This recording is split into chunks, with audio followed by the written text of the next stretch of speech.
ఇప్పటివరకు తెలుగు రాష్ట్రాల్లో పనిచేసిన senior IPS honest police officer interview చూశారు. ఇప్పుడు జమ్మూ కాశ్మీర్లో పనిచేసిన ఒక సీనియర్ హానెస్ట్ ఐపీఎస్ ఆఫీసర్ చూడబోతున్నారు. ఒక తెలుగువాడిగా జమ్మూ కాశ్మీర్లో వెళ్ళి అక్కడ ఎప్పుడు టెన్షన్ ఉన్న ఏరియా, రాజౌరి అవ్వచ్చు లేదా మన శ్రీనగర్ సెంట్రల్ అవ్వచ్చు, మన లడాక్ అవ్వచ్చు, ఇటువంటి ప్రాంతాల్లో పనిచేశారు. అంటే ఎప్పుడు అసలు అది ఎప్పుడు పేపర్లో ఉన్న వార్తల్లో ఉన్న అది పక్కన పాకిస్తాన్ అటాక్ అవ్వచ్చు లేదా అక్కడ ఉన్న లోకల్ ప్రాబ్లమ్స్తో సాల్వ్ చేసుకుని వచ్చింది.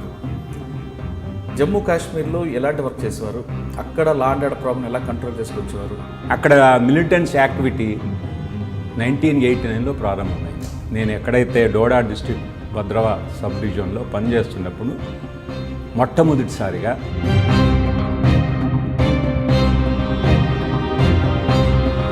89 వరకు ఆ 4 years అంత పీస్ఫుల్గా ఉండేదండి ఏరియా. అప్పటి వరకు పీస్ఫుల్గా ఎలాంటి ప్రభావం లేదు. శ్రీనగర్ వ్యాలీ, కాశ్మీర్ చూసుకుంటే మోర్ దెన్ మెజారిటీ ముస్లిమ్స్ ఉంటారు. 89లో ఫస్ట్ యాక్టివేట్ అయింది. అంటే ఏం జరిగింది సార్ అక్కడ? ప్రభుత్వం ఒక ఫారెస్ట్ ఆఫీస్కు, తర్వాత ప్రభుత్వం గెస్ట్ హౌస్ ఉంటుంది, R&B నిర్మించింది, వాటిలో బ్లాస్ట్ చేయడం జరిగింది.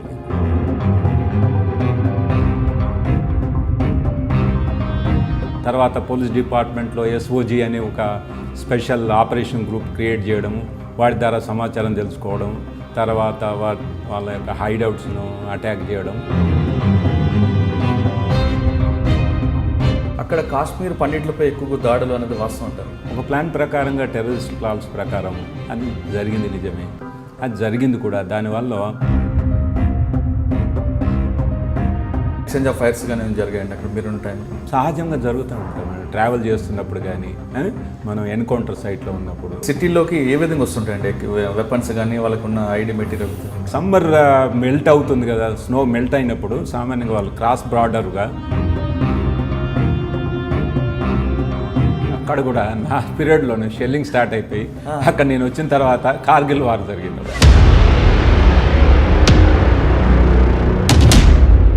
ఇక్కడికి వచ్చిన తర్వాత గోపాల్ రెడ్డి గారి పేరు మరొకసారి పేపర్లో మారుమోగింది. ఎందుకంటే అంటే మీరు రాగానే ఫస్ట్ పెట్రోల్ బంకుల మీద, తర్వాత గోల్డ్ షాప్ మీద ఎందుకు ఫోకస్ చేయాల్సి వచ్చింది? ఈ యొక్క పెట్రోల్ బంకుల పైన కూడా చాలా అరాచకంగా ప్రజలను, కన్జ్యూమర్ దోచుకుంటున్నాయని తెలిసింది. పెట్రోల్ పోసేటప్పుడు అందులో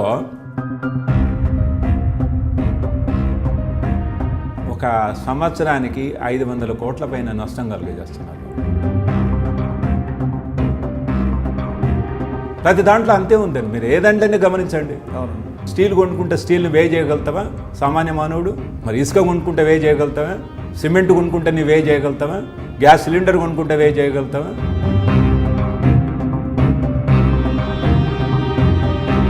ఇంకా బంగారం షాపుల మీద ఫోకస్ ఎందుకు పెట్టారండి? బంగారంలో ఇంకా విపరీతమైన దోపిడీ.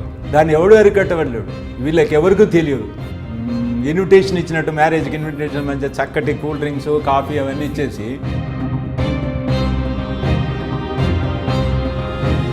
ఒక కట్టిన మంచి వ్యక్తి పని చేస్తున్నప్పుడు పక్కదారులు వేసి సపోర్ట్ ఇవ్వకుండా, అని కనుమరుగు లేకుండా ఎక్కడో ట్రాన్స్ఫర్ చేస్తే వాడు ఎందుకు చేస్తాడు?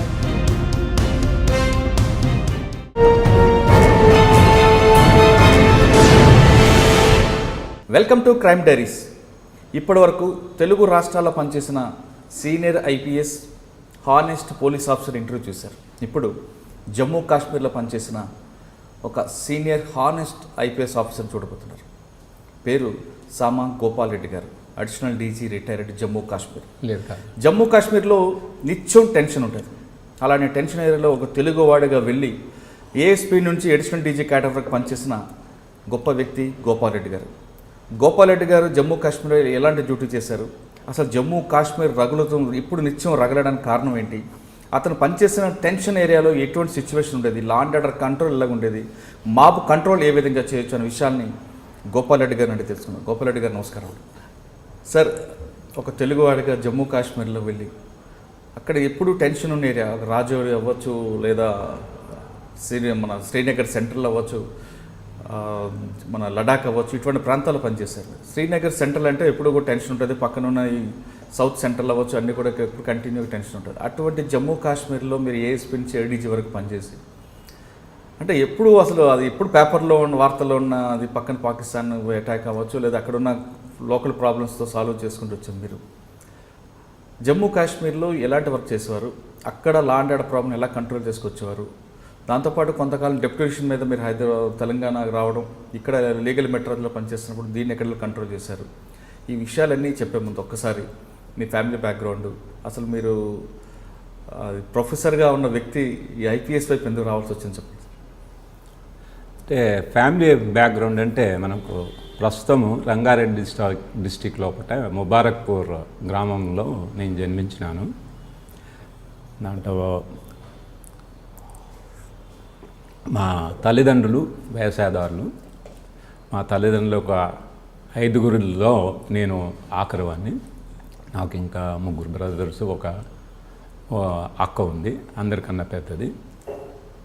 ఆ తర్వాత మనం ఎడ్యుకేషను అదే మన వికారాబాద్లో శంకర్పల్లిలో మన ఉస్మాన్ యూనివర్సిటీలో పూర్తి చేసినాను. అక్కడ రీసెర్చ్లో జాయిన్ అయినప్పుడు ఈ యొక్క ఆల్ ఇండియా సర్వీస్ ఎగ్జామ్స్ రాయాలని, అక్కడ కూడా ప్రాంతాల వారీగా లేకపోతే కులాల వారీగా ఈ యొక్క డిగ్రీలు ఇచ్చిపుచ్చుకోవడం, లేకపోతే ప్రొఫెసర్లు రీసెర్చ్ కాలను పట్టించుకోకపోవడం, అలాంటి సమస్య ఉత్పన్నమైనప్పుడు ఈ సివిల్ సర్వీస్ ఎగ్జామ్ రాయాలని అనిపించింది. ఆ సివిల్ సర్వీస్ ఎగ్జామ్ రాసి చివరిగా ఐపీఎస్లో జాయిన్ అయినాను, ఇండియన్ పోలీస్ సర్వీస్.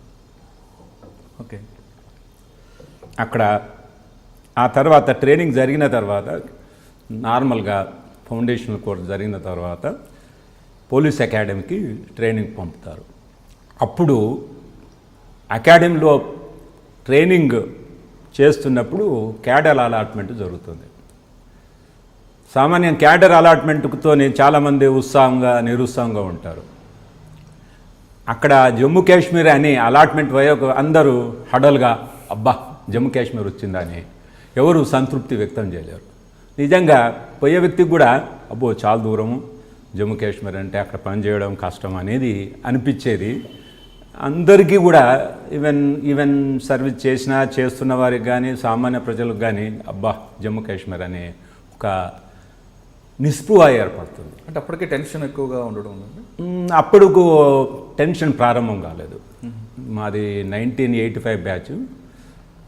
అక్కడ మిలిటెంట్స్ యాక్టివిటీ 1989లో ప్రారంభమైంది. నేను ఎక్కడైతే డోడా డిస్టిక్ భద్రవా సబ్ డివిజన్లో పనిచేస్తున్నప్పుడు మొట్టమొదటిసారిగా నా యొక్క సబ్ డివిజన్లో మిలిటెంట్ యాక్టివిటీస్ ప్రారంభమైనాయి. అంటే ఫస్ట్ పోస్టింగ్ మీరు అక్కడ మొదటి పోస్టింగ్ అసిస్టెంట్ సూపరింటెండెంట్ పోలీస్గా రజౌరి జిల్లాలో పనిచేశాను. ఆ తర్వాత sub divisional police officer భద్రవా Doda డిస్ట్రిక్ట్లో ట్రాన్స్ఫర్ చేసినప్పుడు అక్కడికి వెళ్ళిన తర్వాత మిలిటెంట్ యాక్టివిటీస్ అనేది మొత్తం జమ్మూ కాశ్మీర్లో భద్రవా సబ్ డివిజన్లో ప్రారంభమైంది. దాని తర్వాత అదే బార్డర్ ఉంటుంది, అది కాశ్మీర్కు తర్వాత జమ్మూకు బార్డర్గా ఉంటుంది. జవహర్ టన్నల్కు కొంచెం హిమాచల్ ప్రదేశ్ కూడా అక్కడ కలుస్తుంది. ఆ తర్వాత అనంతనాగు తర్వాత కాశ్మీర్లో ఎక్కువగా జరిగిందండి. ప్రారంభము మనం చెప్పుకోదలసింది ఏంటంటే డోడా డిస్టిక్లోని భద్రవా సబ్ డివిజన్లో ప్రారంభం. సార్ 85లో మీరు ఫస్ట్ పోస్టింగ్ రాజౌరి తీసుకున్నారు అసిస్టెంట్ సూపరింటెండెంట్ ఆఫ్ పోలీస్గా. 89 వరకు ఆ 4 years అంత పీస్ఫుల్గా ఉండేదండి ఏరియా అంతా. అప్పటి వరకు పీస్ఫుల్గా ఎలాంటి ప్రభావం లేకుండా. అంటే అక్కడ పబ్లిక్ ఏ విధంగా ఉండేవారండి ఆ 4 yearsలో? పబ్లిక్ చాలా మనతో అంతా కలిసిమెలిసి ఎలాంటి ప్రభావం లేదు. ఎందుకంటే జమ్మూ కాశ్మీర్లో మనం శ్రీనగర్ వ్యాలీ కాశ్మీర్ చూసుకుంటే మోర్ దెన్ మెజారిటీ ముస్లిమ్స్ ఉంటారు. ఈవెన్ రజౌరి పూంచ్లో కూడా 45-50% రేంజ్లో హిందువులు ముస్లిమ్స్ ఉంటారు. హిందువులు ఎక్కువ ఈ యొక్క కఠువా డిస్ట్రిక్ట్లో ఉంటారు. అక్కడ కూడా ఇప్పుడు 45-50% మధ్యలో ఉన్నప్పుడు కూడా ప్రజలు మనతో స్నేహంగానే మంచిగా ఉంటారు. అలాంటి ఏమి సమస్యలు మనకు ఎదురు కాలేవు. ఓకే. అంటే మీరు వెళ్ళే టైంకి 85లో ఆ రోడ్డు ట్రాన్స్పోర్టింగ్ అందుకు ఏ విధంగా ఉండేది? చాలా చెప్పుకో స్థితిలో లేదు. మనం ఒకవేళ ఏఎస్పీ అయినా కానీ బస్సులో ట్రావెల్ చేసి వెళ్ళవలసిన పరిస్థితి. అంటే అప్పుడు జమ్మూ నుండి శ్రీనగర్కి ఎంత టైం పట్టింది? అప్పుడు ఉంటే మినిమం 12 గంటలు పట్టేది. వా ఇప్పుడు రోడ్లు మంచిగా అయినాయి కాబట్టి 8 to 9 అవర్స్ అయితే సరిపోతుంది. కానీ మీరు వికారాబాద్లో సిటీ దగ్గరలో ఉన్న మీకు ఒకేసారి జమ్మూ నుంచి అంత దూరం వెళ్తున్నప్పుడు ఆ లగేజ్, ఆ బస్సులు, కొండలు మధ్యలో మీకు ఫీలింగ్స్ ఏముండేది సార్? చాలా ఇబ్బందికరంగానే అనిపించేది. ఇంత దూరం ఎలా వచ్చినాము, మనం ఎలా గడపడము, మనం ఒకవేళ ఎమర్జెన్సీలో ఇంటికి వెళ్ళాలంటే మనకు దారి ఏంటి, ఎంత సమయం పడుతుంది. ఆ రోజులో విమానం టికెట్లో ప్రయాణించే శక్తి కూడా లేదు మన శాలరీ. మనకు రిజర్వేషన్ అనేది ఎలా దొరుకుతుంది? ఎందుకంటే మనకు డైరెక్ట్ ట్రైన్లు ఉన్నా కానీ మనకు రిజర్వేషన్ దొరకడం కష్టం. మనం ఎవరికి చెప్పడం, రిజర్వేషన్ చేయించుకోవడం, ఈ వ్యవస్థ అనేది అంత అభివృద్ధి చెందలేదు. అప్పుడు చాలా కష్టమైన పని. ఇప్పుడు ఈ మిలిటెన్సీ వల్ల చాలా ఓ రకంగా లాభాలు కూడా జరిగినాయి అనవచ్చు. పోలీసుల సంఖ్య కానీ, ఆర్మీ సంఖ్య కానీ, పారామిలిటరీ సంఖ్య కానీ విపరీతంగా పెరిగిపోయినది. తన వాహనాల సంఖ్య పెరిగిపోయినాయి. ఈ ఒక మిలిటెన్సీ వలన కేంద్ర ప్రభుత్వం విపరీతమైన డబ్బులు ఇవ్వడం జరుగుతుంది. ఎందుకంటే వాటిని కంట్రోల్ చేయడం, దానికి ఒక ట్రాన్స్పోర్ట్ అని, కమ్యూనికేషన్ అని, ఈ వ్యవస్థలన్నీ అభివృద్ధి చెందింది. సార్ మీరు రాజౌరి నుంచి తర్వాత sub డివిజనల్గా దౌడాకు వెళ్ళానంటున్నారు. Doda district 89లో first activate అయింది. అంటే ఏం జరిగింది సార్ అక్కడ? అక్కడ ప్రభుత్వం ఒక ఫారెస్ట్ ఆఫీస్కు, తర్వాత ప్రభుత్వం గెస్ట్ హౌస్ ఉంటుంది, R&B నిర్మించింది, వాటిలో బ్లాస్ట్ చేయడం జరిగింది. ఓకే, అంటే దాంతో ప్రారంభం. దాన్ని మీకు అప్పుడు రీజన్ తెలిసిందని వాళ్ళు లెటర్స్ అని పెట్టారా దేనికోసం చేస్తున్నామని? అప్పటి నుంచి ఇక ప్రారంభం మొదలైంది. మిలిటెన్సీ యాక్టివిటీ హబ్బుగా అక్కడి నుంచి స్టార్ట్ అయిపోయింది. ఫస్ట్ మీ పంచ సబ్ డివిజన్ స్టార్ట్ అయింది. ఓకే, దాని కంట్రోల్ ఏం చేశారండి మీరు? మనము అప్పటికి పోలీసు ఇవన్నీ ఎప్పుడు గమనించలేదు కదా, ఇలాంటి బ్లాస్ట్లు కానీ, మిలిటెంట్స్ ఉన్నారు కానీ. అప్పుడు ఆ యొక్క వ్యవస్థ అంత అభివృద్ధి చెందలేదు తెలుసుకోవడానికి. తర్వాత ఎవరెవరు ఇన్వాల్వ్ అవుతున్నారు, ఏ విధంగా ఇన్వాల్వ్ అవుతున్నారు, వీళ్ళ యొక్క ఉద్దేశం ఏమిటి అనేది తెలుసుకోవడం అప్పుడు ప్రారంభించాం. సబ్ డివిజన్లో ఇంటెలిజెన్స్ వ్యవస్థ అంత గట్టిగా ఉండదు కదా, దానిపైన కేంద్రీకరించి ఉండలేము. అసలు ఎందుకు జరుగుతుంది, ఎలా జరుగుతుంది అది మనకు ఎవరు చెప్పరు కదా. ప్రస్తుతం ఇనిషియల్ స్టేజ్లో మనకు ఆ అభివృద్ధి అంత చెంది ఉండదు. ఓకే, దాని తర్వాత నెక్స్ట్ ఎక్కడ పోస్టింగ్? అక్కడి నుంచి నేను మళ్ళీ జమ్మూ డిస్టిక్లో క్రైమ్ డిపార్ట్మెంట్కి వచ్చినాను. క్రైమ్ డిపార్ట్మెంట్ తర్వాత ప్రమోషన్ వచ్చిన తర్వాత డిఐజీగా సెంట్రల్ గవర్నమెంట్కి వెళ్ళినాను. సార్ మీరు ఇప్పుడు దౌడా నుంచి క్రైమ్ బ్రాంచ్కి శ్రీనగర్ వచ్చారు, తర్వాత ప్రమోషన్గా ఎస్పీగా ఎక్కడికి వచ్చారు? బడ్గాం డిస్టిక్ వెళ్ళాను. ఏ డిస్ట్రిక్ట్? బడ్గాం. ఓకే, అక్కడ ఎలాగుండేదాన్ని సిచ్యువేషన్ అప్పుడు? అప్పటికి పీక్ స్టేజ్లో ఉందండి మిలిటెన్సీ యాక్టివిటీ కానీ, ఇవన్నీ ఇన్ని రకరకాల యాక్టివిటీస్. నార్మల్గా వాళ్ళు ఐఈడి పెట్టడము, గ్రనేడ్ థ్రోయింగ్ కానీ, అటాక్ చేయడం కానీ, ఇవన్నీ సామాన్యంగా మిలిటెంట్ యాక్టివిటీ ఉన్నాయి. వాటిలన్నీ ఇవన్నీ జరుగుతూ ఉండేవి. అంటే పాకిస్తాన్ బోర్డర్ అంటే డిస్ట్రిక్ట్? లేదు, సెంట్రల్ డిస్ట్రిక్ట్ ఇది. ఓకే, ఎయిర్పోర్ట్ ఆనుకొని, శ్రీనగర్ ఆనుకొని ఉంటుంది. ఇది సెంట్రల్ డిస్ట్రిక్ట్ అండి అంటారు. ఓకే, అంటే అక్కడ నుంచి చాలా చాలా దూరం, అంటే సిటీలోకి ఎంటర్ అవ్వాలి, కాశ్మీర్లో కంప్లీట్ ఎంటర్ అయినట్లే భావించుకోవచ్చు అప్పుడు? పూర్తిగానే ఎయిర్పోర్ట్ శ్రీనగర్ దగ్గరే. అది శ్రీనగర్లో డిస్టిక్లో నుంచి కొంత భాగం ఇది ఏర్పాటు చేసిన డిస్టిక్ ఇది. మరి దాన్ని కంట్రోల్ చేయడానికి మీ వైపు నుంచి ఏం చేస్తారు? మనకు సాధ్యమైనంత వరకు మనం ఏమేం చేసేటివన్నీ చేస్తాం. అప్పటికి మనకు పారామిలిటరీ ఫోర్సెస్ కానీ, ఆర్మీ కానీ, తర్వాత పోలీస్ డిపార్ట్మెంట్లో SOG అనే ఒక స్పెషల్ ఆపరేషన్ గ్రూప్ క్రియేట్ చేయడము, వాటి ద్వారా సమాచారం తెలుసుకోవడం, తర్వాత వాళ్ళ యొక్క హైడౌట్స్ను అటాక్ చేయడం, అక్కడ ఎన్కౌంటర్లు, లేకపోతే కొందరు మన వాళ్ళు చనిపోవడం, ఒకవేళ మనకు పట్టుబడితే వాళ్ళని ఇంటరాగేట్ చేయడం, వాళ్ళు ఏ సంస్థకు చెందిన వాళ్ళు, ఇవన్నీ మనం తెలుసుకోవడం. తర్వాత మనం వాళ్ళ యొక్క ఇన్ఫర్మేషన్ ఇచ్చిన దాన్ని బట్టి మనం తర్వాత ఏం చేయాలనేది మనం ప్లాన్ చేసుకోవాలి. ఇప్పుడు మీరు చెప్తున్న డిస్ట్రిక్ట్ ఎయిర్పోర్ట్ దగ్గరలో సిటీకి ఎంట్రన్స్లో కనిపిస్తుంటుంది, ఒక ఫ్లైఓవర్ దగ్గర కంప్లీట్గా ముస్లిం కమ్యూనిటీ డామినేషన్ ఉన్న ఏరియా కూడా ఒకటి ఉందండి. అదే మనం వాల్యూలో మొత్తం చెప్పాను కదా, ముస్లిం డామినేటెడ్ ఏరియా అయినంత మాత్రాన మనతోనే వాళ్ళు కలిసి ఉండరు, మనకు సహకరించాలని మనం అనుకోవడానికి వీల్లేదు. మనం సహకరించకపోతే మనం అక్కడ పనిచేయడం అనేది కష్టమైన పని. ఎందుకంటే మన డ్రైవర్ నుంచి, బాడీ గార్డ్ నుంచి, మన పోలీస్ స్టేషన్లో నుంచి, ఇంట్లో నుంచి ముస్లిమ్సే ఉన్నారు. మనం ఆ విధంగా భావించడానికి వీల్లేదు. వాళ్ళు సహకరించడం వల్ల మనం ఇంత పని చేయగలుగుతున్నాం, ఇంకా చేస్తున్నాం. అక్కడ కాశ్మీర్ పండిట్లపై ఎక్కువ దాడులు అనేది వాస్తవం అంటారు? అది ఒక ప్లాన్ ప్రకారం ఎథ్నిక్ క్లియరింగ్ అని ఒక ప్లాన్ ప్రకారంగా టెర్రరిస్ట్ ప్లాన్స్ ప్రకారం అది జరిగింది నిజమే. అది జరిగింది కూడా. దానివల్ల పండిట్స్ మొత్తం మన భారతదేశం మొత్తంలో వాళ్ళు వ్యాపించిపోయినారు. అంటే ఊచకోత జరిగింది అన్నది జరిగినాయి కదా, రకరకాలుగా జరిగినాయి కదా. అది చాలా ఇన్సిడెంట్లు ఇప్పుడు మనకు జ్ఞాపకం లేవు కానీ మీ డిస్ట్రిక్ట్లో జరిగిందండి. మీ డిస్ట్రిక్ట్ నా డిస్ట్రిక్ట్లో 6 పైన కూడా జరిగింది, పండిట్స్ పైన కూడా జరిగింది, ఓకే, ముస్లిమ్స్ పైన కూడా జరిగింది, పోలీస్ ఇన్ఫార్మర్స్ అనే వాళ్ళ పైన కూడా జరిగింది.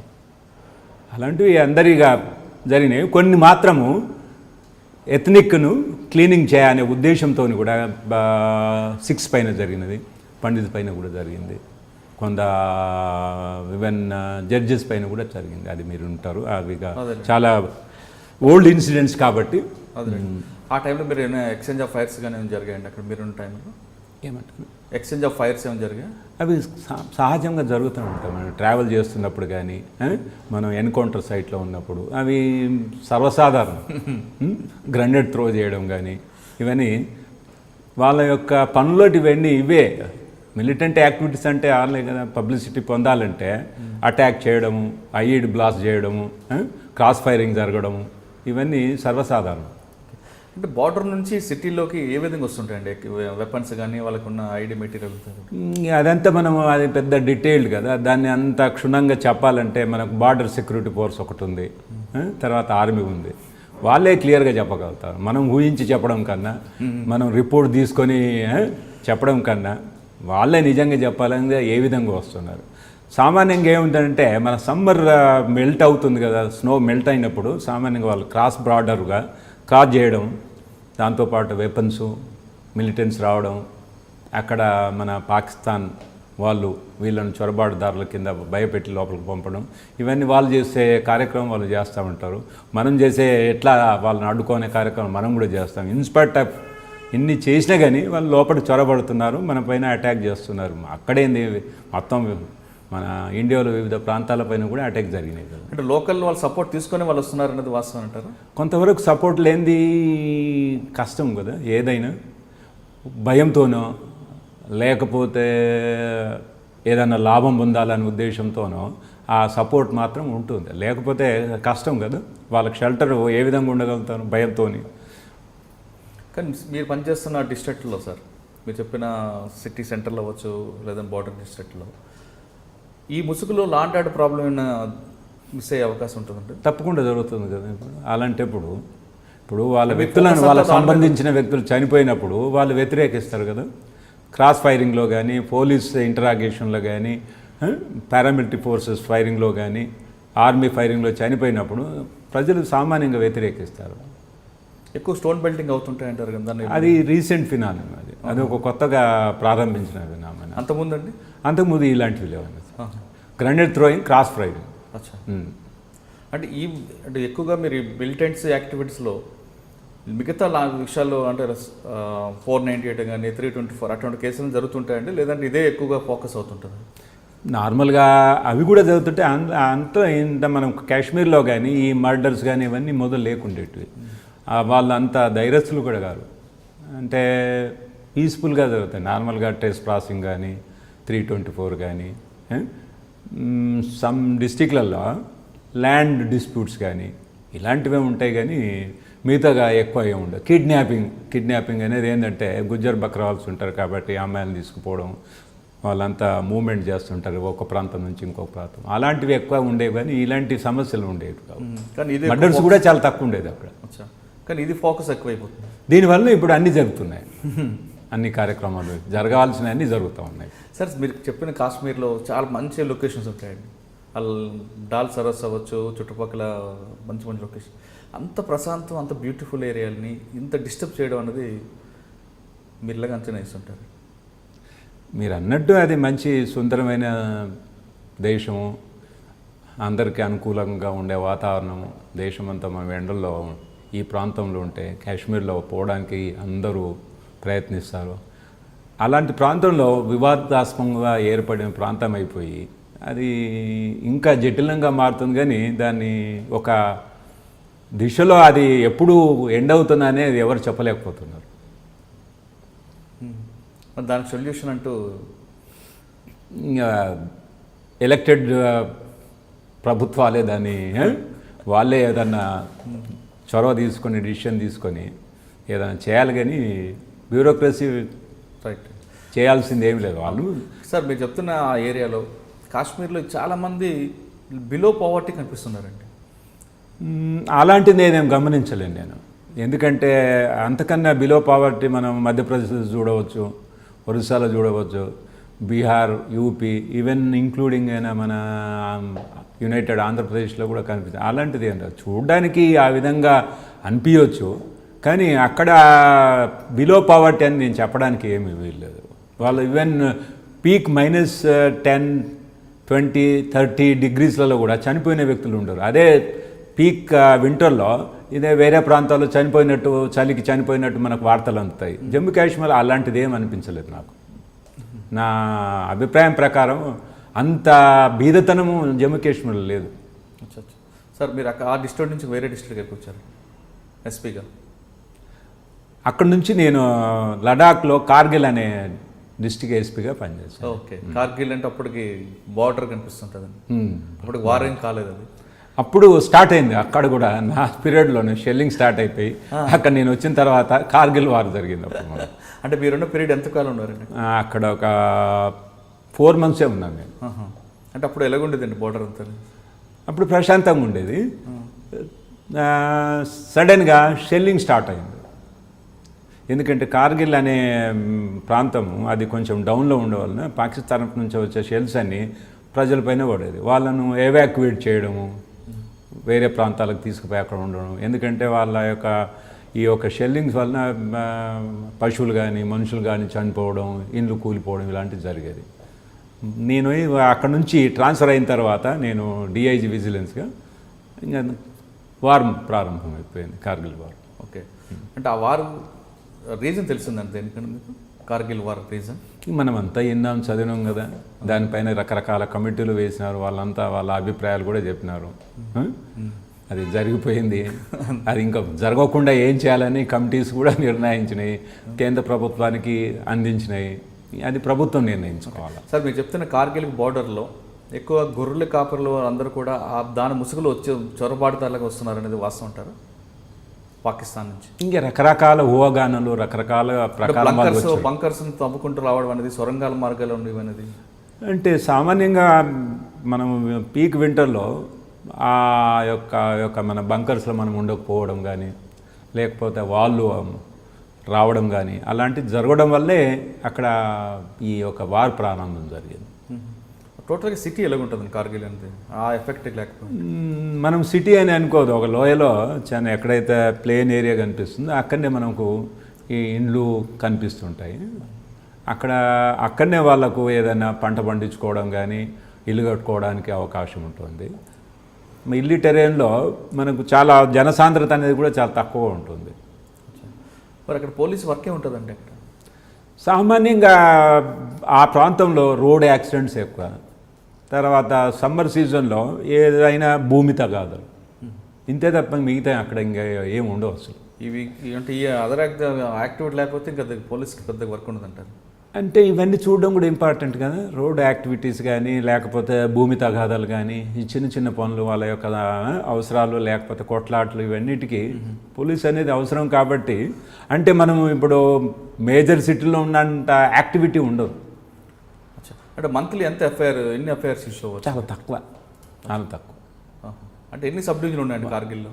కార్గిల్ అంటే ఉన్నాయి కొన్ని ప్రాంతంలో మనం పోలేం. అంటే మీరు మొత్తం టోటల్ మీరు జ్యుడిషియల్ తిరిగారు, ఇప్పుడు చూసారా? 4 నెలల్లో నేను దాంట్లో తిరగలేకపోయాను, వెళ్ళలేకపోయాను. అంటే లోయలు ఎక్కువనా? కానీ అప్పుడు మనకు రోడ్ ఫెసిలిటీ ఉండదు, హెలికాప్టర్ ఫెసిలిటీ ద్వారా పోవాలి. అంటే మనం జూలై, ఆగస్ట్ ఆ ప్రాంతంలో పోగలుగుతాం బై రోడ్. ఓకే, ఆ తర్వాత మీకు డిఐజీగా ప్రమోషన్ వచ్చింది. తర్వాత ఎక్కడికి వెళ్ళారు? డిఐజీ విజిలెన్స్గా వచ్చి. ఎక్కడ? కాశ్మీర్. ఓకే, అంటే అక్కడ విజిలెన్స్ వర్క్ ఏముంటుందండి? అంటే మన దగ్గర ఉన్నట్టు అక్కడ ఏసీబీ కానీ, విజిలెన్స్ కానీ, అవన్నీ అన్నీ కలిపే అక్కడ విజిలెన్స్ డిపార్ట్మెంట్. అందులో ఏసీబీ కలిపి ఉంటుంది, విజిలెన్స్ కలిపి ఉంటుంది. వాళ్ళకందరికీ ఆల్ ఇండియా సర్వీస్ పైన రేడ్ చేయడం కానీ, కేసు బుక్ చేయడం కానీ అధికారం ఉంటుంది అక్కడ. అంటే మనలాగా అక్కడ విజిలెన్స్ స్ట్రాంగ్ ఉంటుంది అంటారు, లేదంటే అది ఖాళీ ఏదో నామకి వాస్తే అంటారు. అట్లేం లేదు, మన వ్యవస్థ కన్నా విజిలెన్స్ సిస్టమ్ ఆడ పటిష్టమైందే. కానీ మనకు తెలిసింది కదా ఎక్కడ ఏ సంస్థ అయినా ఎంతవరకు పని చేస్తుంది, ఎంతవరకు పని చేయలేకపోతుంది అనేది దాని ప్రకారమే జరుగుతుంటుంది. మనం అనుకున్నట్టు యాక్ట్లో కానీ ఆర్గనైజేషన్ ఉన్నట్టు పూర్తిగా కంప్లీట్గా ఫుల్ఫిల్ చేసే అంత సామర్థ్యం ఎవరికి ఉంది?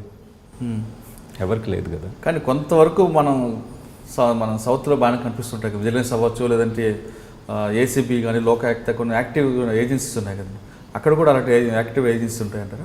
అక్కడ కూడా ప్రారంభించినారు, లోకాయుక్త కానీ ప్రారంభించిన, అక్కడ విజిలెన్స్ కమిషన్ పెట్టినారు సెంట్రల్ గవర్నమెంట్లో ఉన్నట్టు. మన దగ్గర విజిలెన్స్ కమిషన్ ఇక్కడ లేదు, అక్కడ విజిలెన్స్ కమిషన్ అని ఇవన్నీ ఉన్నాయి. అక్కడ కూడా యాక్ట్స్ అన్నీ పటిష్టంగానే ఉన్నాయి. కొన్ని మార్పు తేడా కానీ అన్నీ యాజ్ ఇట్ ఈజ్గా అన్నీ అక్కడ కూడా వర్తిస్తున్నాయి. కాబట్టి మనకు పెద్ద తేడా ఏమి ఉండదు. ఒకటి Indian penal code, Ranbir penal code మాత్రమే అని అంటుంటారు. అది అక్కడ ఆర్పీసీ అని అంటారు, ఇక్కడ మనం ఐపీసీ అంటున్నాం. అలాంటి కొన్ని తేడాలు కనిపిస్తాయి. కానీ మిగతా అన్నీ ఎఫెక్ట్ ఏం పడుతుంటుంది అక్కడ? తప్పకుండా ఉంటుంది కదా. అక్కడ మనం ఎవరైనా బయట వాళ్ళం మనం ఇమ్మూవబుల్ ప్రాపర్టీ అక్వైర్ చేసుకోలేం.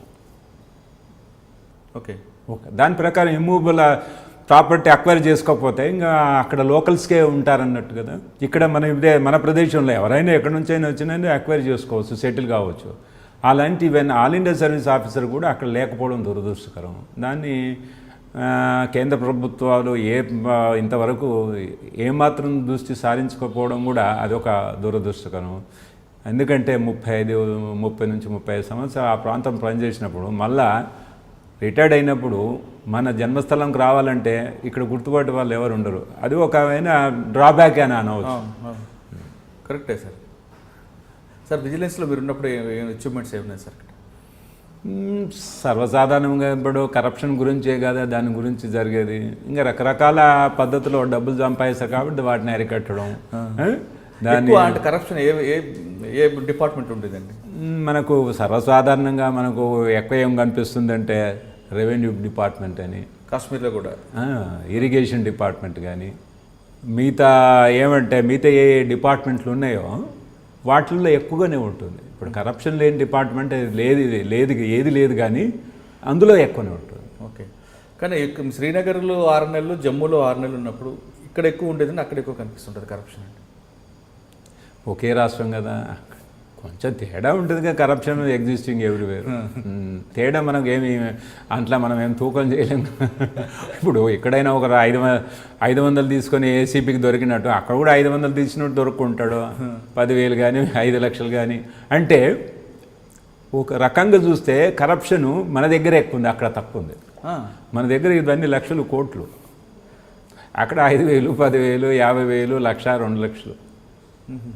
మన కోట్లతోనే అక్కడ ఎవరు పట్టుబడు. అంటే రేట్స్ చేసినప్పుడు డబ్బులు పోగు చేసినవి ఉంటాయి కాబట్టి మనకు ఎక్కువ సంఖ్యలో కనిపిస్తాయి అవి కోట్లని. నార్మల్గా ఇప్పుడు అంటే బ్రైబ్ అంత ఉండదు అంటారు. అంత ట్రాప్ చేసినప్పుడు ఆ విధంగా దొరకదు మనకు. తక్కువ ఉంటాయి, 50,000 కానీ 25,000 కానీ. మన దగ్గర అన్ని సిఆర్లో జరుగుతాయి. సార్ డిఐజీ తర్వాత నెక్స్ట్ నేను డిఐజీగా ఉన్నప్పుడు సిఐఎస్ఎఫ్లో డిప్యుటేషన్గా 5.5 సంవత్సరాలు పనిచేస్తాను. CISF central intelligence industrial security ఫోర్స్లో మన డిపార్ట్మెంట్ ఆఫ్ అటామిక్ ఎనర్జీ అని మన కుషాయిగూడలో ఉంది కదా, అక్కడ ఈసీఐఎల్ పక్కన ఉంది. అక్కడ 5.5 సంవత్సరాలు. 5.5 సంవత్సరాలు ఇక్కడ చేశారండి. ఇక్కడంటే మన department of atomic energy units all over India లోపల ఉన్నాయి. వాటంతా సెక్యూరిటీని ఉండి ఇక్కడ డిఐజీ కంట్రోల్లో మన హైదరాబాద్ నుండి మానిటర్ చేయడం. అంటే మీ కింద ఏదో వచ్చేవండి హైదరాబాద్తో పాటు? అంటే మన యూనిట్స్ ఇప్పుడు ఎక్కడెక్కడ ఉన్నాయి? ఇప్పుడు మన ఆంధ్రప్రదేశ్లో అంటే మన తెలంగాణలో ఉన్నాయి. ఒకటి మనుగురు హెవీ వాటర్ ప్లాంట్ ఒకటి ఉంది, ఈసీఐఎల్ ఒకటి ఉంది, ఎన్ఎఫ్సి ఒకటి ఉంది. అదేవిధంగా మనకు తమిళనాడులో ఉన్నాయి, కేరళలో ఉన్నాయి, యూపీలో ఉన్నాయి, తర్వాత జార్ఖండ్లో ఉన్నాయి. ఇవన్నీ కూడా మీ కంట్రోల్లో ఉంటాయి మొత్తం. డిపార్ట్మెంట్ అటామిక్ ఎనర్జీ యూనిట్స్ అన్నీ ముంబైలో నుంచి మొదలుపెట్టి ఇండియాలో ఎక్కడ ఉన్నాయన్నీ ఈ యొక్క డిఐజీ కింద ఉంటాయి. అంటే ఏం వర్క్ ఉంటుంది సార్? దాని సెక్యూరిటీ చూడడం అన్నట్టు దాని యొక్క. అంటే అక్కడప్పుడు మీరు చేసిన అచీవ్మెంట్స్ ఏమైనా కొత్తగా ఏమంటారు అందులో చేసిన అచీవ్మెంట్స్ ఏమైనా ఉన్నాయండి 5 years? దాన్ని మనం సామాన్యంగా ఇవన్నీ sensitive, hyper sensitive units security పరంగా కానీ దేశ భద్రతకు సంబంధించిన కానీ ఇవన్నీ చాలా జాగ్రత్తగా చాలా క్లోజ్గా సెక్యూరిటీ సిస్టమ్ మానిటర్ చేయాల్సి వస్తుంది. ఎందుకంటే మన దేశంలో న్యూక్లియర్ రియాక్టర్స్ కన్స్ట్రక్షన్ జరుగుతుంటాయి. వాటిలో కన్స్ట్రక్షన్ జరిగినప్పుడు దేశం నుండి మొత్తం లేబర్స్ వస్తారు, ఇంజనీర్స్ వస్తారు, డిఫరెంట్ కంపెనీస్ అందులో పార్టిసిపేట్ చేసి కన్స్ట్రక్షన్ యాక్టివిటీ జరుగుతుంది. ఏ విధమైన మెటీరియల్ వస్తుంది, కరెక్ట్ మెటీరియల్ వస్తుందా, బయటకు పోతుందా, ఇవన్నీ చూడడం, సెక్యూరిటీ ఏ విధంగా ఉంది, వాళ్ళంతా దాన్ని మానిటర్ చేయడం ఇంపార్టెంట్. ఎందుకంటే ఏదన్నా జరిగితే చాలా ప్రాబ్లం జరుగుతుంది కదా. ఇవన్నీ ఏదన్నా భద్రతకు ప్రాబ్లం జరిగినా లేదా ఒక కన్స్ట్రక్షన్లో ప్రాబ్లం జరిగినా మనకు చాలా నష్టం జరుగుతుంది. కాబట్టి చాలా జాగ్రత్తగా సెక్యూరిటీని మానిటర్ చేయవలసిన అవసరం ఉంటుంది. ఓకే సార్, ఇక్కడ 5 years కంప్లీట్ చేసిన తర్వాత నెక్స్ట్ ఎక్కడికి? మళ్ళీ జమ్మూ కాశ్మీర్కి ఐజీగా ఐజీగా వెళ్ళిపోయాను. దాన్ని అక్కడ ఐజీ తర్వాత ఏడీజీగా ప్రమోట్ చేశాను. ఐజీగా ఏం చేశారండి అక్కడ మళ్ళీ IG vigilance, IG railways, IG home guards and civil డిఫెన్స్గా చేసి ఇంకా ఐజీ రైల్వేస్ ఎక్కడ వర్క్ ఉంటుంది? జమ్మూలోనే లేదా శ్రీనగర్కి? అప్పుడు మనకున్నది ఏంటంటే మన కట్వా నుంచి జమ్మూ వరకు ఉండేది. అక్కడ నుంచి మళ్ళా కట్రా వరకు డెవలప్ అయిపోయింది. తర్వాత ఇక్కడ జవార్ టన్నల్ నుంచి బారాముల్లా వరకు రైల్వే సిస్టమ్ ఉండేది. దానిలో మనకు అప్పుడు రైల్వే యాక్టివిటీ పెరగడం వల్ల అక్కడ ఐజీ రైల్వే పోస్ట్ క్రియేట్ చేసినారు.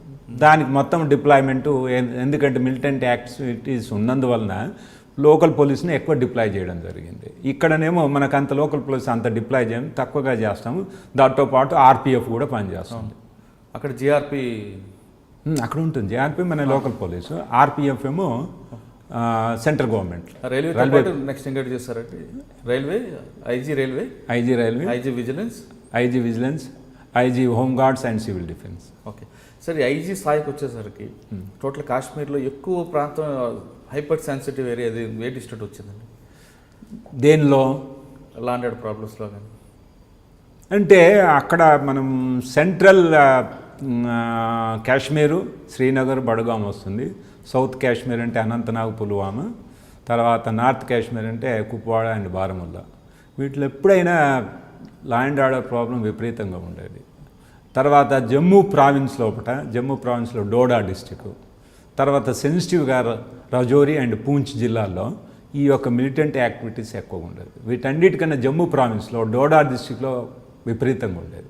అంటే అటు హిమాచల్ బార్డర్ పాకిస్తాన్ దగ్గర అంతే, హిల్లీ ఏరియా కావడము, చాలా దూర ప్రాంతం, అది చాలా అతిపెద్ద డిస్టిక్ అది. ఇప్పుడు మళ్ళా డిస్టిక్ కింద 3 డిస్టిక్ కింద చేశారు దాన్ని. ప్రస్తుతం ఇప్పుడు రాంబన్ డిస్టిక్ అని, కిష్టవాడ్ డిస్టిక్, తర్వాత డోడర్ డిస్టిక్, 3 డిస్టిక్ చేసాం. కాబట్టి అది హిల్లీ ప్రాంతం అయి ఉండడం వలన వాళ్ళకు కావలసినంత అంటే వాళ్ళ యాక్టివిటీ చేయడానికి అవకాశం కూడా ఉండింది అన్నట్టు. కానీ గవర్నమెంట్ పథకాలు చెప్తున్న కొన్ని ప్రాంతాలకు వెళ్ళి ఉంటే వాళ్ళు మిలిటెంట్స్తో వెళ్ళకుండా అవకాశం ఉంటుంది కదండి. గవర్నమెంట్ పథకాల్లో మంచి ఉద్దేశంతో చేసి కానీ అందరికీ చేరుతుందని అనుకోలేం కదా. అందరికీ చేరుతుందని అనుకోలేము. కొంతవరకు మేలు జరుగుతుంది తప్పకుండా. గవర్నమెంట్ పథకాల మేలు జరగకపోవడం అనేది ఉండదు, ఆశించిన స్థాయిలో జరగకపోవడం అనేది ఉంటుంది ఎక్కడైనా. కానీ ఆ గ్రామాలకి పథకాలు వెళ్ళకపోవడమే అక్కడున్న యూత్ అటువైపు వెళ్ళడానికి ప్రధాన కారణం అనేది ఒక సర్వేలో వచ్చింది. అనడానికి వీల్లేదు. ఎందుకంటే గవర్నమెంట్ పథకాలు లేనిది ఈ యొక్క ప్రభుత్వంలో ప్రతి వారు చేరడము, పని చేయడం, వాళ్ళ యొక్క లాభాలు పొందడం అలాంటిదని ఏమి ఉండదు. పూర్తి స్థాయిలో ఎక్కడైనా జరగదు. అంటే మనకు 100% సాటిస్ఫాక్షన్ లెవెల్లో ప్రభుత్వ పథకాలు చేరవు. అందులో దళారీ సిస్టమ్, మిడి వ్యవస్థ, కొంతమంది అందకపోవడం ఇవన్నీ జరుగుతుంది. దానివల్లనే ఈ యొక్క మిలిటెన్సీ ప్రభావం అనడానికి వీల్లేదు. చాలా రకమైన కారణాల వల్ల మిలిటెన్సీ అని చెప్పవచ్చు దాన్ని. అంటే మీరు ఉన్న సర్వీస్లో కారణాలు ఏమనుకుంటున్నా ఐడెంటిఫై చేస్తారండి మిలిటెంట్ వ్యవస్థ పెరగడానికి? నేను అనుకునేది ఏంటంటే, నా యొక్క పర్సనల్ ఒపీనియన్ కానీ, ఎప్పుడైతే ఈ యొక్క మనకు జమ్మూ కాశ్మీర్ ఒక ప్రాబ్లం స్టేట్ మొదటి నుంచి మనకు తెలుసు కాబట్టి, ఒకవేళ గవర్నెన్స్ ట్రాన్స్పరెన్సీ పెరిగితే కొంతవరకు అరికట్టేదేమో అని అనిపించేది. ఎందుకంటే బార్డర్ డిస్ట్రిక్ట్ కాబట్టి మనం ఏది చేసినా కానీ చాలా సున్నితంగా, ట్రాన్స్పరెన్సీగా, అకౌంటబిలిటీ ఇవన్నీ ఉండి వాళ్ళకి కనిపించేటట్టుంటే అంటే వాళ్ళకైతే ఏవైతే ప్రోత్సాహం ఇస్తున్నారో పాకిస్తాన్ కానీ ఇలాంటి వాళ్ళు చెప్పగలగవచ్చు అని అంటే మాకు ఈ దేశంలో మా ఇండియాలో ఇవన్నీ నీట్గా జరుగుతున్నాయి, మీ ప్రభావం మాకు అనవసరం అని చెప్పే స్థితిలో ఉండేవారేమో. అంతేకాకుండా అంత మంచిగా జరిగినా కానీ కొంత ఉంటాయి కదా, కొన్ని అరాచక శక్తులు ఉంటాయి కాబట్టి మనం అది పూర్తిగా అరికట్టాలంటే సాధ్యమైన పని కాదు. కొంతవరకు ట్రాన్స్పరెన్సీ, న్యాయమైన పరిపాలన జరిగితే బాగుంటుందని నాకు అనిపిస్తుంది. మనం చెప్పడం వరకే కానీ అది గ్రౌండ్ లెవెల్లో విపరీతమైన ఏజెన్సీస్ పనిచేయడం వలన ఆ యొక్క కోఆర్డినేషను, ట్రాన్స్పరెన్సీ, అకౌంటబిలిటీ మెయింటైన్ చేయడం కష్టమేమనిపిస్తుంది. ఓకే సార్, టోటల్గా కాశ్మీర్లో మీరు మిలిటెంట్ యాక్టివిటీ చూసుకుంటే వాళ్ళకి లీడ్ చేసే వ్యక్తి పక్క కంట్రీ నుంచి వచ్చేవాడు లీడ్ చేస్తున్నాడు తప్ప అక్కడున్న వాళ్ళు, అక్కడ వేర్పాటువాదులు లీడ్ చేయకపోతున్న కారణం ఏమనుకుంటారండి? చెప్పాం కదా, వాళ్ళ యొక్క దృష్టి, వాళ్ళకి లోకల్గా ఉన్న వాళ్ళు, వేర్పాటువాదులు ఎవరున్నారో వాళ్ళు లీడ్ తీసుకుని రాకుండా పక్క స్టేట్లో ఉన్న వేరే లష్కర్ తోయిబా వాళ్ళని తీసుకొచ్చి వాళ్ళ గైడెన్స్లో వెళ్తున్నారంటే వీళ్ళు లీడర్షిప్ లేదనుకోవాలా? అలా అనుకోవడానికి వీల్లేదు. రకరకాల ప్రభావాలను అలాంటివన్నీ జరుగుతూ ఉంటాయి. ఇప్పుడు ఒక ఇంట్లో దొంగతనం జరగాలంటే వాడు ఎక్కడి నుంచి రావచ్చు, సర్వే చేయవచ్చు, లోకల్ వాళ్ళు కూడా కలవచ్చు. వాడు కూడా ఇక్కడ ఉన్న చెడ్డ వ్యక్తి అయ్యి ఉండి వాళ్ళతో కలిసి చేయించవచ్చు. దానికి అదే విధంగా మనం ఎందుకు అనుకోవద్దు? ఇక్కడ లీడర్షిప్ లేకపోవడం అనేది కాదు. కానీ పక్కన లష్కర్ తోయిబా వాడు వచ్చి ఇక్కడ వాళ్ళకి ట్రైనింగ్ ఇస్తేనే స్టోన్ బెల్టింగ్ చేసే స్థాయికి వచ్చారు కదండి వీళ్ళు. అంటే వాళ్ళ మతం అనుకోండి, రిలీజియన్ అనుకోండి, లేకపోతే వాళ్ళ యొక్క ఇన్ఫ్లుయెన్స్ వలన మారిపోవడం అనేది జరగవచ్చు కదా. ఆ మార్పు వల్లనే వాళ్ళు అలాంటివి చేస్తున్నారని అనుకోవచ్చు. మనం ఎందుకు అనుకోవద్దు? అవును, అది కూడా రకరకాల ప్రభావంలో వాళ్ళు అట్లా మారిపోయి ప్రవర్తించడం అనేది జరుగుతుందని.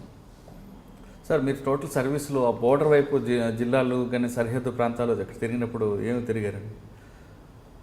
నేను వెళ్ళినప్పుడు నాకైతే ఎలాంటి దుర్ఘటన కానీ సంఘటనలు కానీ సంభవించలేవు. మీరు పనిచేస్తున్న ఈ ప్రాంతం కాకుండా మిగతా ప్రాంతంలో కాశ్మీర్ బోర్డర్ ఉంది మనకి, పాకిస్తాన్ బోర్డర్. ఆ బోర్డర్ ఏ బోర్డర్ నుంచి ఏ బోర్డర్ వరకు వెళ్ళారు మీరు? నేను ఆ విధంగా బార్డర్ నేను వెళ్ళాను. జమ్మూ ప్రావిన్స్లో బార్డర్లో చూశాను నేను, ఎందుకంటే ఈ యొక్క యాక్టివిటీస్ వలన. అంటే కింద జమ్మూలు అంటే రాంపురా, ఇది మన ఆర్ఎస్పురా ఉంది, ఆర్ఎస్పురా 30 కిలోమీటర్స్ అనుకుంటా. ఆ ప్రాంతం తిరిగినప్పుడు మనకు నిశ్శబ్దంగా కనిపించేది, మనకేమీ మూమెంట్స్ కనిపించవు కదా.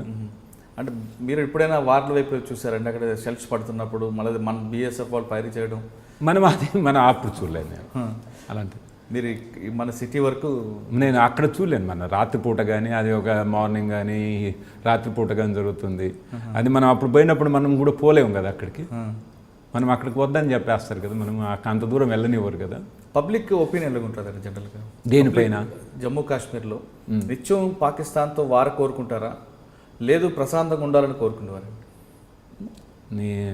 నా ప్రకారం అయితే నిత్యం వారు జరగాల, లేకపోతే వాళ్ళు ఆ కంట్రీకి పోవాలనే ఉద్దేశం అయితే వాళ్ళు కనిపించలేదు. ఎవరైనా కొందరు వ్యక్తులే ఉండొచ్చు, కానీ మొత్తం మాత్రము మన భారతదేశం ఉండడానికే ప్రయత్నిస్తారు. లేకపోతే వాళ్ళకి ఏదైనా స్వయం పరిపాలన అనే కోరిక ఎక్కువ ఉండొచ్చు.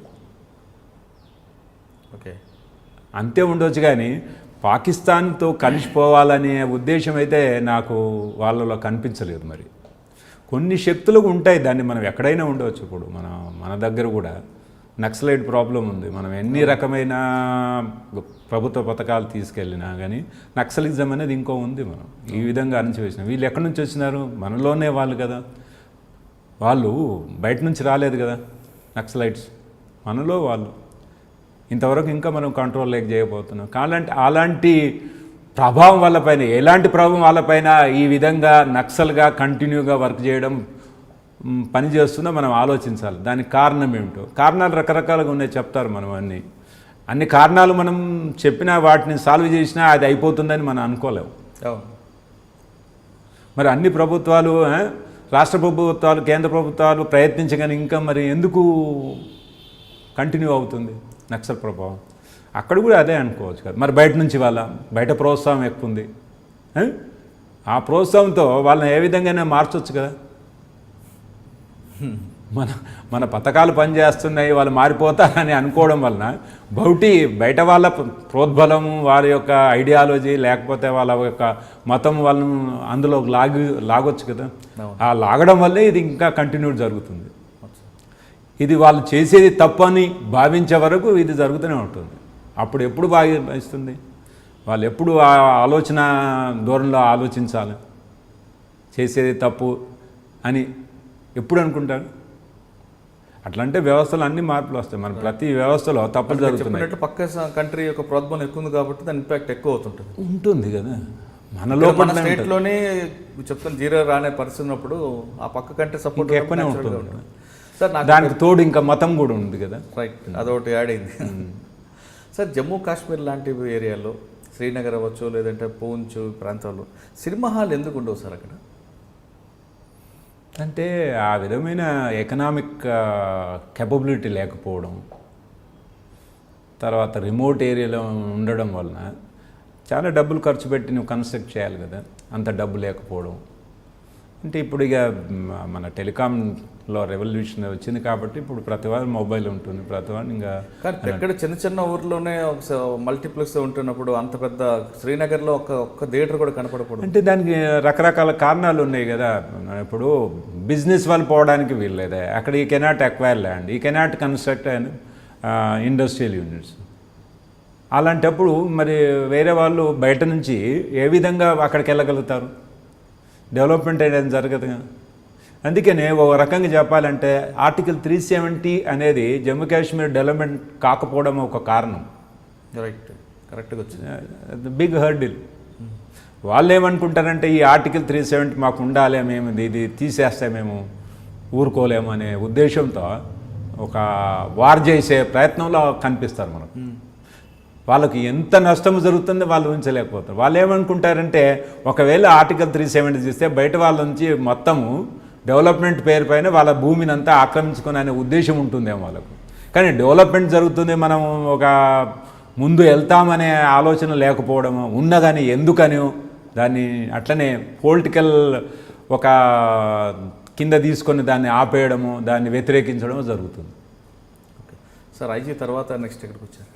నేను అడిషనల్ డీజీపీగా ప్రమోట్ అయిన తర్వాత అక్కడ నుంచి మన యునైటెడ్ ఆంధ్రప్రదేశ్ డిప్యుటేషన్కి వచ్చినాను. అప్పుడే గోపాల్ రెడ్డి గారి పేరు ఒక్కసారి బయటకు వచ్చింది. అంటే ఇక్కడికి వచ్చినప్పుడు కనిపిస్తుంది కదా, మీరు అందరు రాస్తారు కదా. డీజీ గారి ఆఫీస్లో కొంతకాలం టెక్నికల్ కూడా చేసినట్టున్నారు కదా. కొంతకాలం ఏడీజీ టెక్నికల్ సర్వీస్గా, కొంతకాలము ఏడీజీ పిఎండ్ఎల్గా, తర్వాత కంట్రోల్ లీగల్ మెట్రాలజీగా పనిచేశాను. సార్, టెక్నికల్ దీంట్లో ఎక్కడెక్కడ వర్క్ చేశారు? మన టెక్నికల్ డిపార్ట్మెంట్లో ఇందులో ఉన్న ఒకటి పోలీస్ కమ్యూనికేషన్, ఒకటి మోటార్ అంటే పీటీఓ పోలీస్ ట్రాన్స్పోర్ట్ ఆర్గనైజేషన్, మూడవది కంప్యూటర్ సైన్స్. ఇక్కడ దీనికి ఒక్కొక్క ఐజీ ఉండేవాళ్ళు.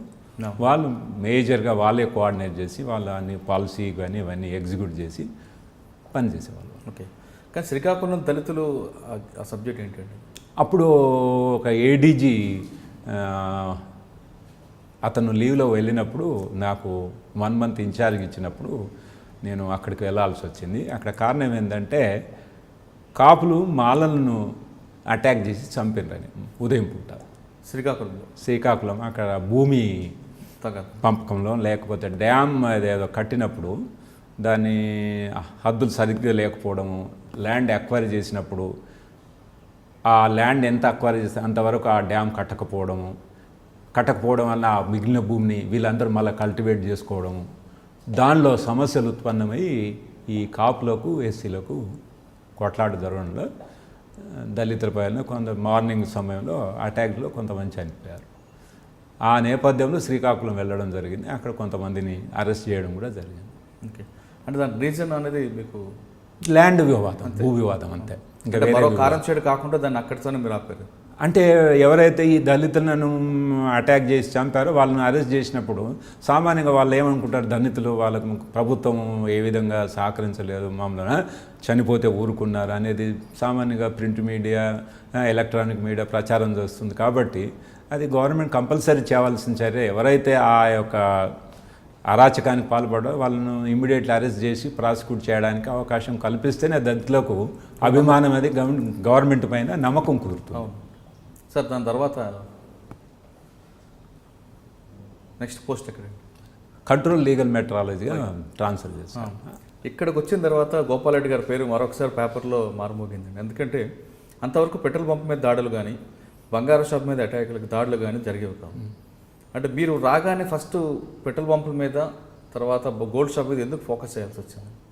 మన యునైటెడ్ ఆంధ్రప్రదేశ్లో ఉన్నప్పుడు నేను కంట్రోల్ లీగల్ మెట్రాలజీలో చేరడం జరిగింది.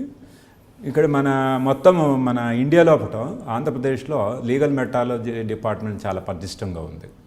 అంటే మిగతా వాటికన్నా అంటే పటిష్టంగా అంటే మీ దగ్గర లేకపోవడము, పని చేయకపోవడము, దానిపైన ప్రజలు కానీ ప్రభుత్వం కానీ దృష్టి సారించకపోవడం, దీనివల్ల వ్యాపార సంస్థలకు మంచిగా దండుకోవాలనే అవకాశం దొరికింది. నేను అక్కడికి వెళ్ళిన తర్వాత రకరకాల కాంప్లైంట్స్ నా దృష్టికి వచ్చినాయి. అందులో మొదటిది ఈ యొక్క పెట్రోల్ బంకుల పైన కూడా చాలా అరాచకంగా ప్రజలను కన్జ్యూమర్ దోసుకుంటున్నాయని తెలిసింది. ఏ విధంగా దోసుకుంటారంటే మీరందరూ చూసే ఉంటారు. ఒకటి, అనుకున్న పరిమాణంలో పెట్రోల్ ఇవ్వకపోవడం, తర్వాత పెట్రోల్ పోసేటప్పుడు అందులో చిప్స్ పెట్టేసి మానిటరింగ్ చేయడం అన్నట్టు, మనం రిమోట్ కంట్రోల్ను టీవీని ఏ విధంగా ఆపరేట్ చేస్తాం ఆ విధంగా చేయడం అనేది. ఇంకోటి, ఈ యొక్క పరికరాలు ఏవైతే ఉన్నాయో వాటికి కరెక్ట్ లైసెన్స్ తీసుకోకపోవడం. అంటే మన యొక్క లీగల్ మెట్రాలజీ డైరెక్టర్ ఢిల్లీలో అతను తాను అప్రూవల్ తీసుకోకపోవడం, మోడల్స్ను తెస్తున్నప్పుడు అతని మోడల్స్ మొత్తం చూసి అతని అప్రూవల్ తర్వాత ఇంపోర్ట్ చేసుకోవడం. వీళ్ళంతా ఈ యొక్క పెట్రోల్ పంపులు ఉన్నాయి కదా డిస్పెన్సరీస్, ఇవన్నీ ఆ మోడల్ అప్రూవల్ లేకుండా ఇంపోర్ట్ చేసుకోవడం జరిగింది. ఈ విధంగా అవకతవకల వలన అంటే ప్రజలకు విపరీతమైన నష్టం జరిగింది. మన యునైటెడ్ ఆంధ్రప్రదేశ్లో మొత్తం ఒక 4,000 పెట్రోల్ బంక్స్ ఎంతవరకు ఉన్నాయి. అంటే అప్రాక్సిమేట్లీగా ఒక సంవత్సరానికి 500 కోట్ల పైన నష్టం కలిగజేస్తున్నారు వాళ్ళు. ఇప్పటికీ జరుగుతుంది. ఇంకో అందులో అడల్ట్రేషన్ చేయడం అదొకటి. ఇదన్నీ ఎవరైతే తొందరగా వాహనదారులు పెట్రోల్ పోయించుకోవాలి అనే ఉద్దేశంతో పరుగున పెట్రోల్ పోయించుకొని వెళ్తున్నారు కాబట్టి ఇవన్నీ అడిగే సమస్య కానీ, ఈ సమస్యను అడగడం కానీ వాళ్ళకి తీరిక కానీ లేకపోవడం, ఇది నిజమైన దోపిడీ అని అనిపించింది నాకు.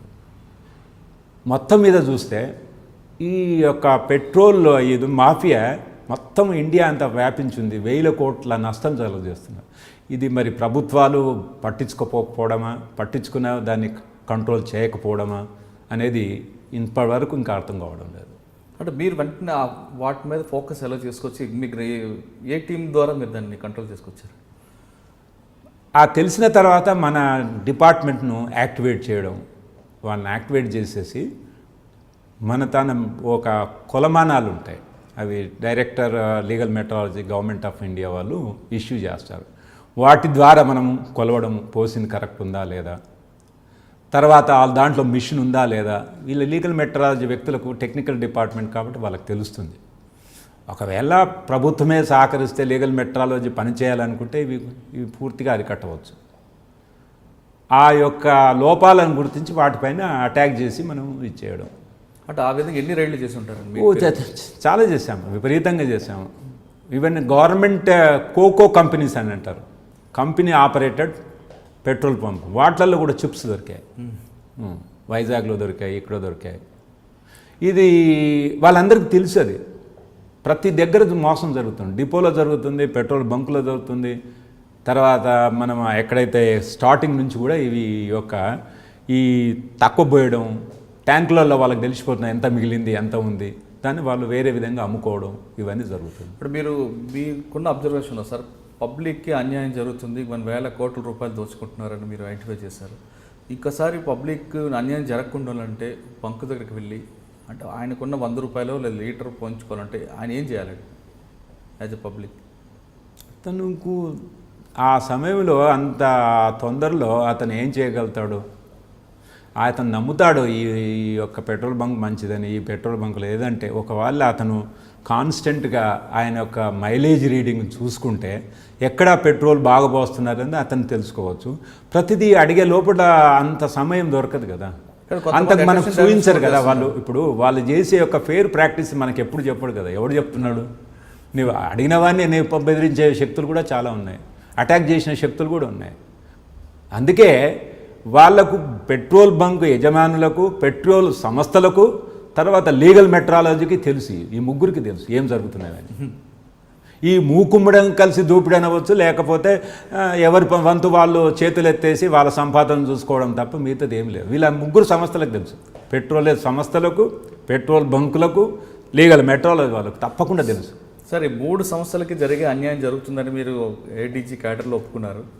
దానికి చాలా ఖచ్చితంగా మిమ్మల్ని అభినందించాలి. అయితే ఆ లీగల్ మెట్రాలజీలో రైళ్లు చేయడానికి మ్యాన్ పవర్ తక్కువ ఉంది కాబట్టి మేము వెళ్ళలేకపోతున్నాం అనేది మీ డిపార్ట్మెంట్ వాళ్ళు చెబుతారు.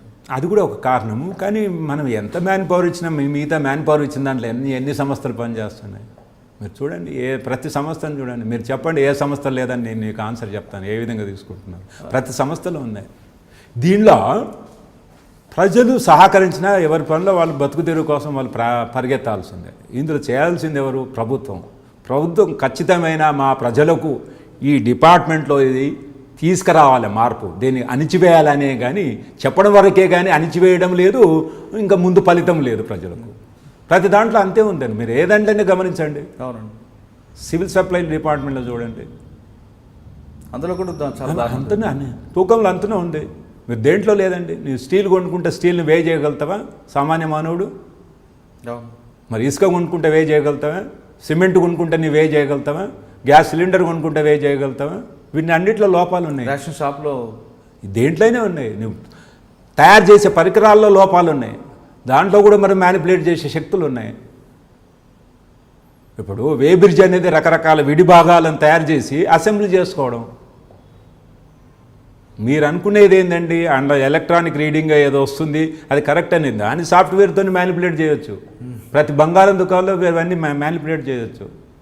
ఇంకా బంగారం షాపుల మీద ఫోకస్ ఎందుకు పెట్టారండి? బంగారంలో ఇంకా విపరీతమైన దోపిడీ, దాన్ని ఎవడు అరికట్టవలేడు. వీళ్ళకి ఎవరికీ తెలియదు.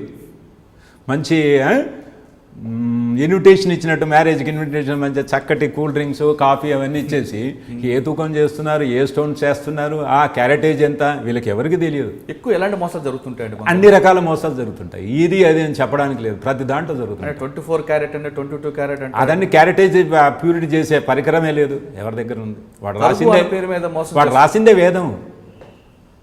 చెప్పడానికి ఏముంది? 24, 22 క్యారెట్, 18 క్యారెట్ ఉన్నది ఏం తెలుసు మనకు? డైమండ్ పెట్టడానికి ఏ క్యారెటేజ్ పర్సంటేజ్ మనం గోల్డ్ వాడాలని ఎవరికి తెలుసు?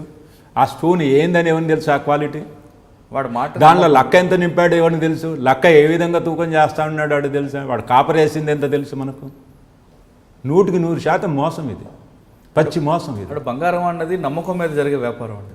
నమ్మకం అది ఏంది? పిచ్చిగా కొనుక్కోవడము, దానిపైన ఆశ పెట్టుకొని అంతా ఎగ్జిబిట్ చేయాలని ప్రజలు నాకు ఇంత ఉందని చెప్పుకోవడానికి కొని ఆ విధంగా. అందుకే బంగారం వ్యాపారస్తులు రియల్ ఎస్టేట్లో దిగిపోయారు డబ్బులు సంపాదించి.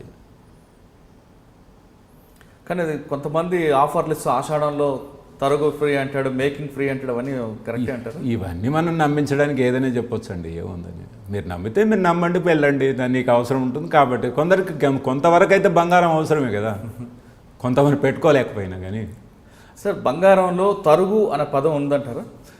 తరుగు అనేది అదొక విచిత్రమైంది. ఆ తరుగు రకరకాలుగా తీసేస్తూ ఉంటాడు. 12% అంటాడు, 20% అంటాడు. ఆ తరుగు అంతా మళ్ళీ వాళ్ళు కడుపుకుంటాడు. ఇవన్నీ మోసం అండి. ఇవన్నీ లెక్క చేసి ప్రజలకు తెలియదు.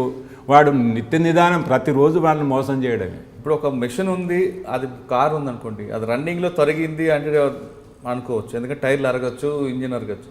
కానీ బంగారం చేతికి పెట్టుకుని ఉంగరం తరుగు అంటాడు ఏంటండి? తరిగిందంటే ఆయన తయారు చేస్తున్న తరుగు చిన్న పౌడర్ లేకపోతుంది కదా, ఆ పౌడర్ ఆయన మనకేం తరిగేస్తాడు, పౌడర్ ఆయన కలెక్ట్ చేసుకుంటాడు. ఎక్కడ పోతుంది? కొద్ది మాత్రమే ఏదైనా ఉండదు. ఒక వస్తువుని మార్చి ఇంకో వస్తువు చేసినప్పుడు రూపురేఖలు మారుతుంటాయి కాబట్టి అందులో పేమెంట్ పరిమాణంలో కొంచెం తేడా అవ్వచ్చు. కానీ ఈ విధంగా 10%, 20% అనేది ఉండదు. ఒకవేళ తరుగు అని తీసుకుంటే ఆయన మీద కేసు పెట్టే అవకాశం ఉంది. ఏ కేసులు పెట్టినా ఏం జరుగుతాయి? ఎన్ని కేసులు పెడతావు? మనలో చైతన్యం కావాలి. నాకు బంగారం అవసరం ఉంది, నాకు నువ్వు నచ్చావు, నీ దగ్గర కొంటున్నాను, నేను ప్రశ్నించేది ఏంది? అంటే ప్రజల్లో చైతన్యం వచ్చే వరకు వాళ్ళు మోసాలు చేస్తూనే ఉంటారు. ప్రజలు పూర్తిగా వచ్చినాయి కదా, దీనికి ప్రభుత్వ సహకారం కూడా. ప్రజలు చైతన్యం వస్తే ఏం చేస్తారు? బాబాయ్ నీవే ఉన్నా నేను తీసుకుంటానంటావు, అప్పుడు ఏం చేయగలుగుతావు నువ్వు? అంటే ప్రభుత్వం ఎప్పుడు ఏం కావాలి? ప్రభుత్వం నుంచి కఠినమైన నిర్ణయాలు ఉండాలి, వాళ్ళకి సపోర్ట్ చేయాలా. వాళ్ళను ఒక కఠిన మంచి వ్యక్తి పని చేస్తున్నప్పుడు పక్కదారులు వేసి సపోర్ట్ ఇవ్వకుండా అని కనుమరుగు లేకుండా ఎక్కడో ట్రాన్స్ఫర్ చేస్తే వాడు ఎందుకు చేస్తాడు? ఎందుకురా బాబు ఈ గొడవలు ఎందుకు? ప్రశాంతంగా ఉండే జీవితాన్ని ప్రతి వాడిని వ్యతిరేకించి సాధించేదేమి అనే ఉద్దేశం వస్తుంది పనిచేసేవానికి కూడా. అది సర్వసాధారణంగా మొత్తం జరుగుతుంది మన దేశంలో. అంటే మీరు కంట్రోల్గా ఉన్నప్పుడు సార్ పెట్రోల్తో పాటు బంగారం చూశారు, మోసాలు. మనకు మోసాలు జరిగినాయి అన్ని మొత్తం చూశాను. వ్యవసాయదారులకు జరిగే మోసాలు కూడా చూశాను. ఏంటి సార్ వాళ్ళకేం జరుగుతుంది? వాళ్ళతో మనం ఇప్పుడు కాటన్ ఉంది, కాటన్ పేమెంట్లో మోసం. వాళ్ళ యొక్క పరికరాలు తప్పు ఉండడం, వాడు తూకం చేసి ఇంకా తీసేయడం. సపోజ్ మన దగ్గర 1 క్వింటాల్ తూకం చేస్తే వాడు తూకం చేసేటప్పుడు 1 క్వింటాలు 5 kg 10 kg వరకు వస్తుందండి. ఇప్పుడు ఆ విధంగానే ఇప్పుడు ఆంధ్రాలో వరి సీజన్ లోపల వరి ధాన్యాలను తూకం చేసిన తేమని కొట్టిపడేస్తాడు అంతే. అక్కడ మోసం. మొక్కజొన్నలు మోసం, విత్తనాలు మోసం, విత్తనాల తూకంలో మోసం. మళ్ళీ సర్టిఫైడ్ అనే విత్తనాలు కూడా కవర్లో ఒకటి వేయడం, దాన్ని వేయమెంట్ రాకపోవడం ఇదని. మన తిండిలో మోసం, దేంట్లో మోసం లేదని చెప్పండి. ఇంకా ఎన్ని రకాల మోసం? పాల పైన ఉంది, నూనె పైన ఉంది, ఎంఆర్పీలో కూడా ఉంటుంది. ఎంఆర్పీలో కూడా ఉంది. ఎంఆర్పీలు అంటే మీరు దివాళీ కానీ నూతన సంవత్సరం కానీ ఫ్రూట్స్ వదిలిపెట్టండి, డ్రై ఫ్రూట్స్ కానీ స్వీట్స్ కానీ ఉంటుంది. దానిపైన ఎంఆర్పీ వెయిట్ ఎంత అని ఉంటుందా? లంసం గుద్ది పడేస్తారు, మీరు తెచ్చుకుంటాం అని అంతే. దానిలో ఏముందని మీరు చూడండి, తూకం చేసి చూడండి. స్వీట్స్ పైన ఏదానిపైన తూకము అదేం ఉండదు. ఎప్పుడు కూడా అటు స్వీట్ దుకాణంలో చేస్తాడు, తూకం ఏదో చేసేస్తాడు, అట్ట పెడతాడు, తూకం చేస్తాడు, దాన్ని తీసేయడు. ప్రతి వస్తువు పైన ఏముండదు, అన్నీ అతికిస్తారు.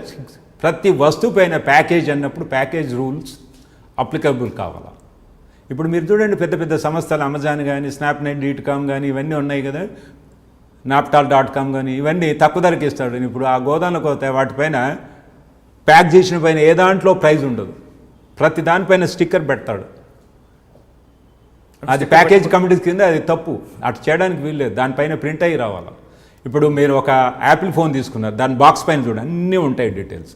ఆ విధంగా ప్రతి దానిపైన ఉండాలి, ఏదైతే ప్యాక్ చేసిన ఐటమ్ అయితే, any item, any packed goods దానిపైన అలాంటి మొత్తం ఉండాలి. ఎవడు తయారు చేశాడు, ఎప్పుడు తయారు చేశాడు, దాని వెయిట్ ఎంత, దాని రేట్ ఎంత, ఒకవేళ ప్రాబ్లమ్స్ అయితే గ్రివాన్సెస్ కాంప్లైంట్ సెల్ ఏంటి, అడ్రస్ ఏంటి, అవన్నీ ఉంటాయి. చాలా మట్టి పైన లేవు. మీరు వచ్చిన తర్వాత కంట్రోల్లో ఒక యాప్ కూడా పెట్టారు కదండి, అప్పుడు కంప్లైంట్ సెల్ పెట్టారు. దానివల్ల పబ్లిక్ ఉపయోగం జరిగిందంటారు?